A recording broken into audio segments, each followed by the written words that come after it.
Welcome everyone. While the world struggles with one pandemic, there is another pandemic going on. A pandemic that is not on the physical plane, but on the mental plane. The World Health Organization estimates that worldwide, 1 out of 4 people will experience mental health issues or mental illness at some point in their lives. And then we are talking about billions of people.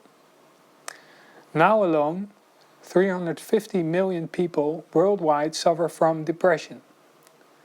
However, in rich countries, half of the people cannot get the mental health care they need, and in poor countries that even rises to 9 out of 10 people.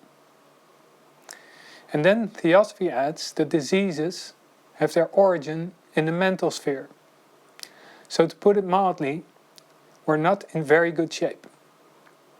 Not a very happy start, but it does indicate how essential it is to think about this. And it is time to see what Theosophy has to say about these problems. Now, ancient wisdom or Theosophy makes us look at things from a different perspective. A perspective based on the universal patterns of life, such as cyclicity or reincarnation, and karma or cause and effect. Theosophy offers a perspective that provides a different mindset for thinking differently and, accordingly, acting differently. In doing so, it also provides different answers, universal answers, based on the laws of nature, on logic, on ethics, and which appeal to the most noble in ourselves. And when we have grasped this perspective, we can recognize that dealing well with care is primarily a question of mentality, and that our mentality can make us both susceptible and immune. Now we will discuss this subject of this lecture, care from the perspective of reincarnation and karma, and especially our mind as the foundation of our immune system, in 3 parts. The first part we will try to answer the question, what is care from the perspective of reincarnation and karma? In the second part we will answer the question, what is disease from these perspectives? And what is mental immunity and how does it work? And in the last part, the third part, we will answer the question how to help others to become mentally immune. And of course, like you're used to, we always have a short break in between these parts where you also have the ability to ask your questions. So to start with, what is care? Well, in general, if you look at the word, it has several meanings. Caring, but also carefulness, or to care about, or taking care. And if you look at the etymology of the word, it comes from the Sanskrit suksati. It means caring about something. And that could be focused on ourselves or on others. And you could say a first working definition is, you could say, helping to heal. But of course then you have another question, what is then the definition of health? Well, the World Health Organization in 1948 created a definition, which is that health is a state of complete physical, mental and social well-being, and not merely the absence or of disease or infirmity. So literally, health means being whole. You could say being in harmony with everything else. But that also begs the question, what is harmony? Well, we will answer that later on. And you could ask yourself the question, to whom is care directed? Well, in practice, we see that our care is directed at those living beings that we can recognize as living beings. And we care not only for people, but also for plants, for animals, or even the environment or nature as a whole. And in general, we can see that the more we can identify with other beings, the more we care. And we tend to care more for those close to us also than those that are further away. And we focus in this lecture primarily on our fellow human beings. But who do we see as that human being? What vision of human beings do we use in this regard? So, to explain that, we must first share some of the principles of the Theosophia on which that vision of man is based. So Theosophy is based on three principal starting points, three fundamental propositions or axioms. Boundlessness first, cyclicity second, and the third, the fundamental identity of all life, or in short, as above, so below. Now when you try to recognize these ideas in nature, and also in your own life, and start to view everything from this perspective, it really has major implications. And we will just name a few. Now the first fundamental proposition of Theosophy is boundlessness. And this implies that everything is essentially one. There is nothing outside boundlessness, and there is boundlessness not only externally, but also internally. Everything in itself is essentially boundless, because a part of boundlessness is as much boundless as the whole is. So it also means that everything is conscious, everything is alive, from man to planet, from atom to star. We do not always recognize that because there are many more qualities of consciousness than ours. Now every entity is in essence a center of consciousness with boundless capabilities, and only differs in the degree of expression of that consciousness. And it also implies that there are infinite ways of perceiving, and that what we perceive with our senses, what we see, what we hear, what we smell, etc., is only but a very small and limited cross-section of an infinite range of vibrations, you could say. Now if we go to the next proposition or starting point, cyclicity, this means that everything that lives is such a vibration, a cyclical cooperation of centers of consciousness. So every phenomenon, every living being is composite, made up of smaller units. Just as a cloud is a temporary concentration of water droplets that disappear again over time. And so every living thing is a temporary conglomeration that disintegrates again into its individual parts when the overarching consciousness retreats into a higher sphere. The third and last axiom or proposition is the fundamental identity of all that lives, sometimes also shortened by the axiom as above, so below.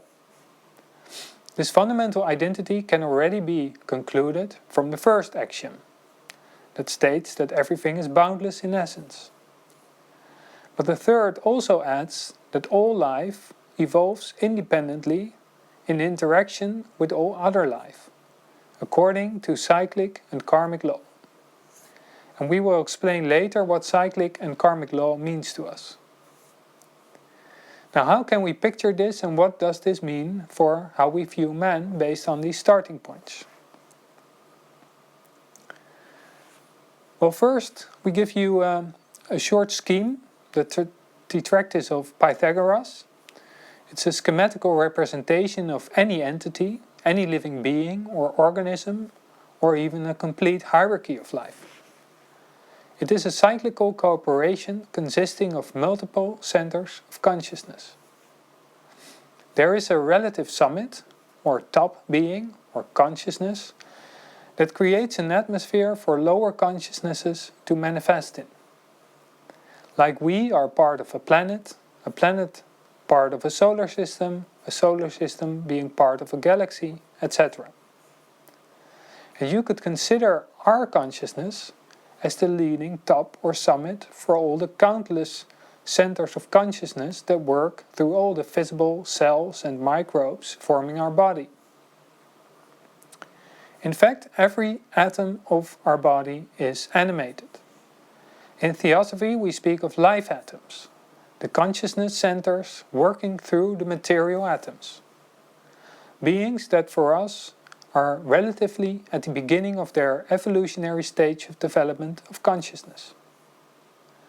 So we could regard man as a magnetic sphere attracting consciousness centers on several levels with corresponding characteristics. Let's explain a bit further. Now, a human being is essentially a ray of consciousness originating in the boundless.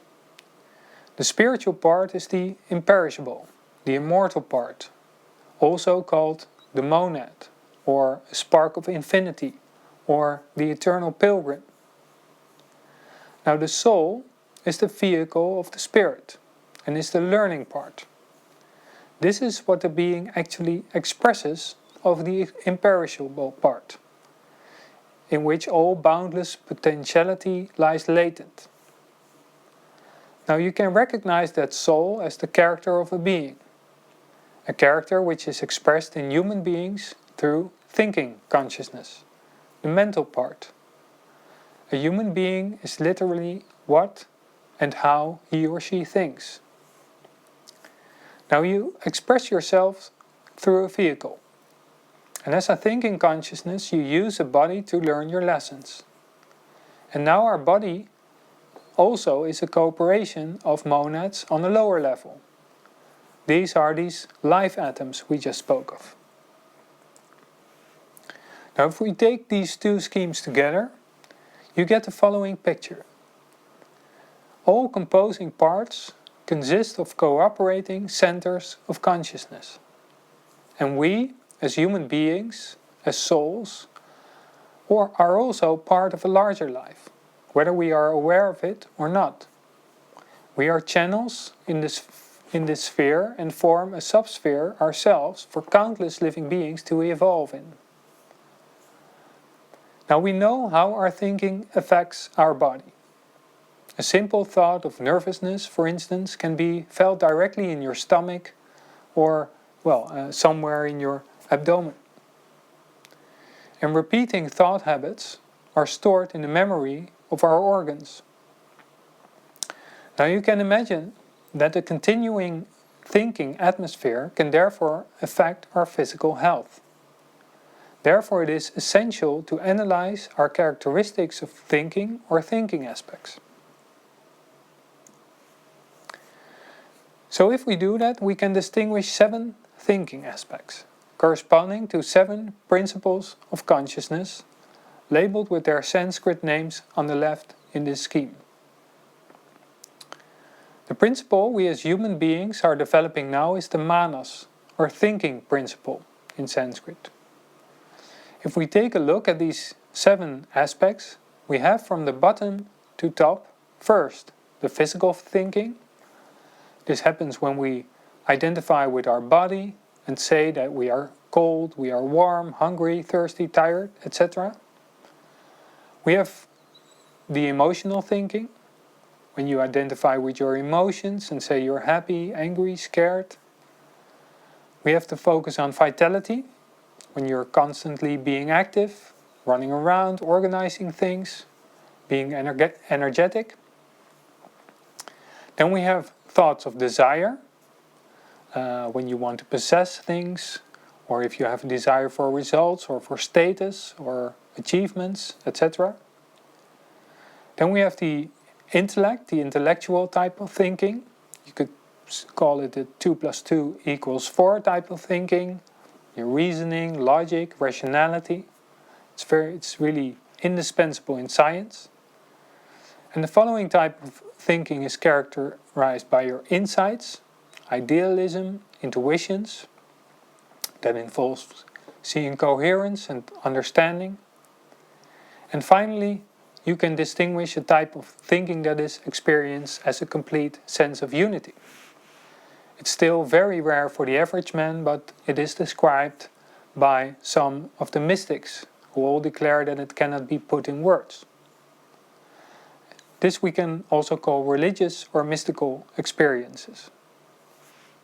And some people have flashes of this experience, like great artists in moments of inspiration. And you can distinguish 2 main directions, what we call personal and above personal thinking. Now with thinking also comes self-awareness, self-consciousness, the ability to identify with a certain part in yourself. And together with that, a corresponding choice to identify with either of the two main directions. The I am I, to think that you're part of the whole, the I am, when we identify with the whole, or the identification with the I am I, and when we think that we are more or less separate from the whole.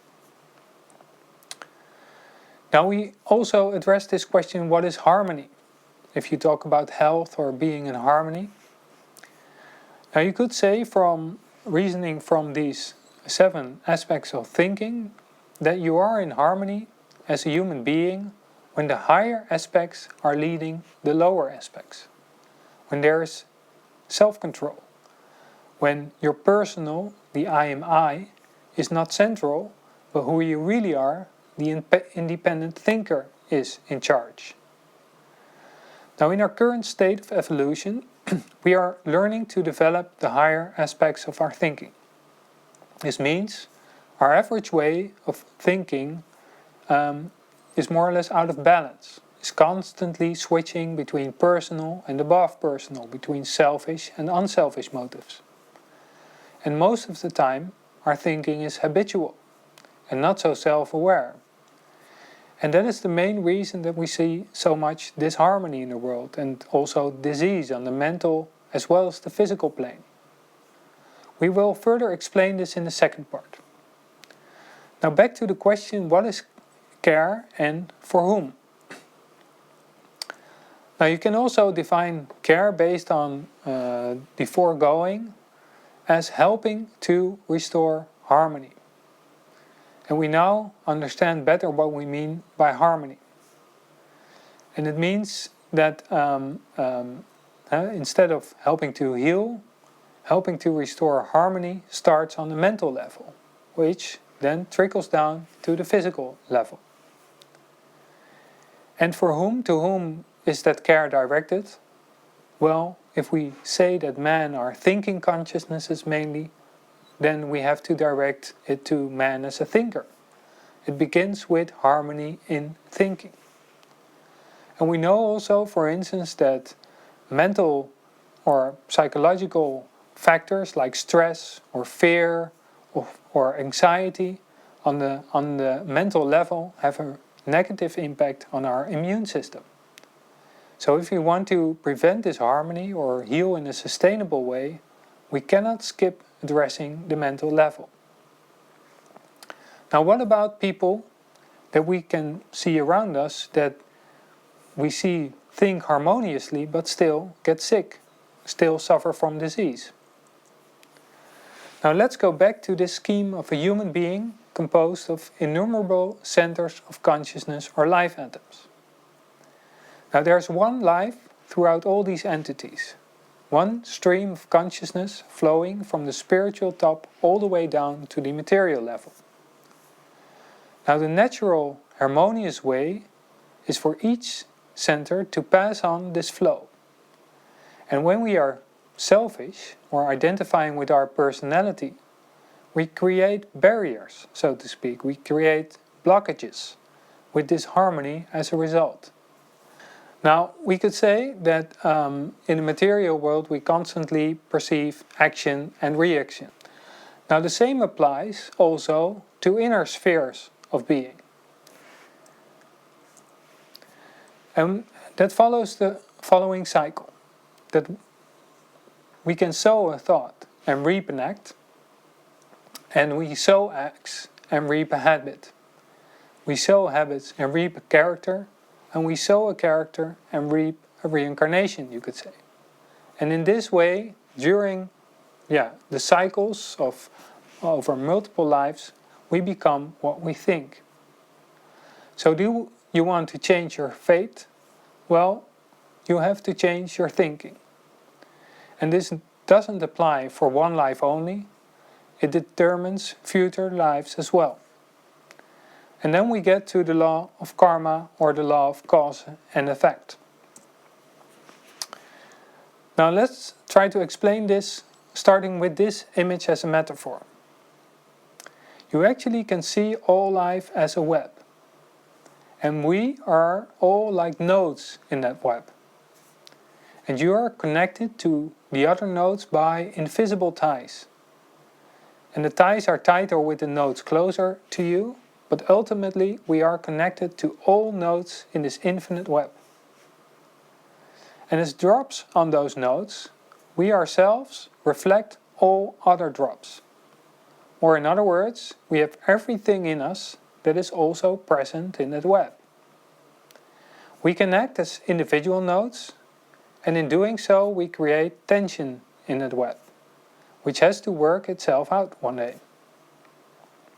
And we can also act in line with the movement of the dynamic web as a whole, without creating tension.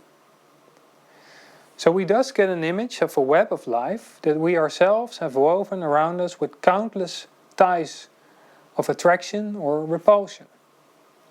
And in our language, this idea of connectedness is also very clear. We speak of bonds, we speak of having ties to people, tension, detachment, etc. Now, karma literally means act or action. But as we are interconnected with all beings in this infinite web of being, all our acts also impact the whole. We are inextricably linked with each other. And each node in that web directly or indirectly affects all other nodes, no matter how small that influence is. And that is also the meaning of the expression karma is Atma by one of the masters. By Atma is meant our highest principle, it's really a universal principle. If we learn to express it, we are identifying ourselves with all life, all being, the infinite web of ties in all kinds of areas that we have woven for ourselves. Now, karma is also known as the law of restoration of harmony, or the law of cause and effect. It is not a blind force, but it is the whole interplay of interaction of individual beings with the whole. Now, karma always works in the following way. The characteristic of the effect equals that of the act. It applies, therefore, not only in the physical realm. In the physical realm we can recognize it constantly, how falling leaves are carried away by the wind, raindrops falling, forming circles in puddles, or sunlight reflecting on mirrored surfaces, etc. But karma works just as much on an emotional, on a psychological level, and also on a mental level.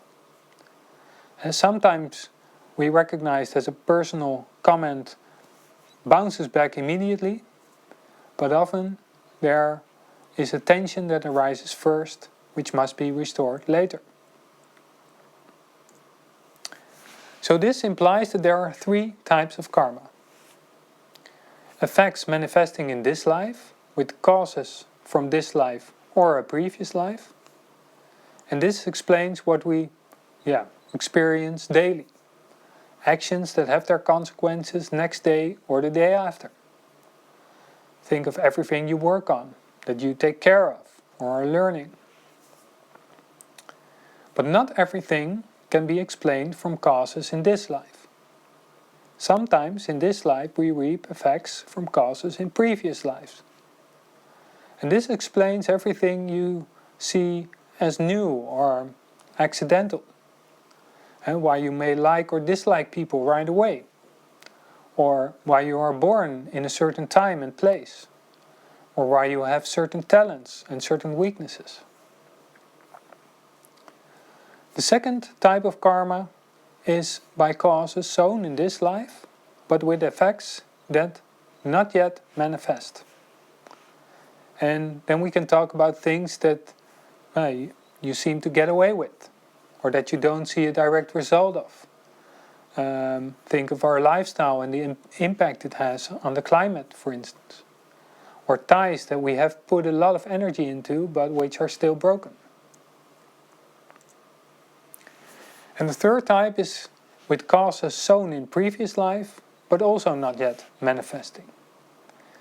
For example, the ties that we have with persons in a previous life, but who are at this moment when we are incarnated, still in their rest period between lives. And thus people that we will only encounter maybe again in the next life or the life after. Another example is certain characteristics of yourself that cannot be expressed now because you are not in touch with them, or they're not in you're not in a suitable environment to develop them. And you have, for instance, a talent to create something, or a talent for music, or in caring for children, but you don't have them in this life. Now sometimes karmic effects can also be accelerated. For example, when you take responsibility, it gives you more opportunity to grow. Well, in Holland we have a proverb that tall trees catch a lot of wind. And you probably understand the meaning. It means that people that take responsibility, that rise above the ground, that those will be more exposed to criticism. And then I do not necessarily mean a high position or a high societal status. I'm rather talking about growth in consciousness. For example, if you are volunteering for a good cause, doing well and get more responsibility, you probably will also experience more resistance. You may even suffer from a disease at the same moment. And you may not always recognize this as the effect of growth. And then you might complain, why is everything suddenly coming at you at this moment? And why does the whole world seem to be against you now? But that is only a natural effect. You are able to work for and restore harmony on a higher level. And then, the possibilities for restoring harmony are coming at you. So you already see that karma implies cyclicity. Now talking about the growth of trees, and we hardly see a tree growing looking from the perspective of just 1 year with its 4 seasons. But we know of course that it does. It does grow, because we can perceive the tree during many cycles of spring, summer, autumn and winter. Now the development of a human being, as perceived through our senses, shows us only one cycle from birth and youth to maturity and old age. Now our current state of consciousness does not allow us to see our growth of consciousness over the course of several lives. At least, not yet. Because it is possible to do so. Now why don't we recognize this yet? Because in our composite nature, we still identify only with a limited part of ourselves. Let's look again at our composite nature. You are the mental part, the learning soul. And you can recognize that with your thinking aspects, you can identify either with your spirit, the imperishable part, using the 3 higher thinking aspects, intellect, intuition, and inspiration. And you can also identify with your body, your transitory part, by identifying with the physical thinking or with your emotions, vitality or desires. Now the thoughts characterized by your higher thinking aspects become part of the imperishable part and are what you could call the reincarnating part. We also talk about the reincarnating ego in Theosophy. Now this is the real man, the thinker. And this is where your conscience is stored, for instance. The sum total of karmic and moral lessons that you have learned in previous lives. Now the lower, personal thoughts are left behind at death. However, these characteristics, these lower thinking aspects, have had their imprint on the life atoms that you have worked with and that have formed your vehicle. And it is exactly those life atoms that you will attract again in the next life. So in that way, the tendencies that you have imprinted upon them come back to you in a next life when you build your vehicle anew with those same building blocks. So you see, we will reap what we have sown. Now that is, in short, the reason that sometimes we can see people with a harmonious character, but still suffering from health problems or diseases. Now we can now add some more also to our definition of care. We said that this means helping to restore harmony from the mental down to the physical. And we can now add that the focus is thinking man as a reincarnating ego. Including, if man is not capable himself anymore, for instance in really old age, a maintenance of the physical vehicle. And you see that with these universal ideas from Theosophy, you can work out yourselves what this means in the practice of daily life, in all kinds of situations where care is needed. But we will also elaborate on this further in the next part. And then we will focus on the question, what is disease from these perspectives, and what is mental immunity and how does it work? But first a short break and then some time for your questions.